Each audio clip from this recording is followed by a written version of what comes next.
Hello বন্ধুরা, কেমন আছো সবাই? আশা করছি তোমরা সবাই খুব ভালো আছো আর আমিও ভালো আছি। আবার একটা নতুন ভিডিও তোমাদের সামনে নিয়ে চলে এলাম।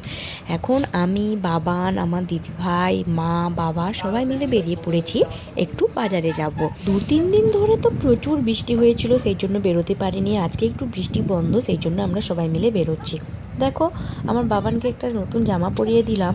ব্যাস, রাস্তাতে ছেড়ে দিতেই দুষ্টুমি শুরু হয়ে গেছে। একটা লাঠি তুলে নিয়ে তার দিদিদেরকে ভয় দেখাচ্ছে, দিদিদেরকে মারবে। আর তার লাঠির ভয়ে তো সবাই দৌড়ে পালাচ্ছে। কি হ্যাঁ, আর প্রথমেই ঢুকে পড়েছিলাম আমরা একটা ফার্নিচার দোকানে, কারণ মা একটা স্টিলের পালঙ্ক নেবে বলেছিল।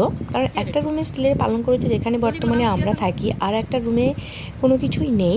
তো দিদিভাইরা গেলে কিন্তু মেঝেতেই মাদুরি পেতে ঘুমোয়। তো সেই জন্য মা বললো শোয়ার অসুবিধা হয়, তো একটা স্টিলের পালঙ্ক নেবে। সেই জন্য আমরা দেখতে এসেছি। দেখি কোনটা কি পছন্দ হয়, তোমাদেরকেও দেখাচ্ছি। দেখো, জিনিসগুলো কিন্তু খুব সুন্দর। আমার তো ড্রেসিং টেবিলগুলো দারুণ লাগছে। এই যে এখানে গোলাপি কালারের স্টিলের পালঙ্কটা দেখেছো, এই দুটো আছে। দুটোর মধ্যে দেখা যাক কোনটা নেব। তবে আজকে নেব না, আজকে একটু দাম টাম জিজ্ঞাসা করে যাব, তো পরে একদিন নিতে আসবো। এই যে ড্রেসিং টেবিলগুলো দেখো, খুব সুন্দর লাগছে। আমার ড্রেসিং টেবিলগুলো কিন্তু দারুণ লাগছে।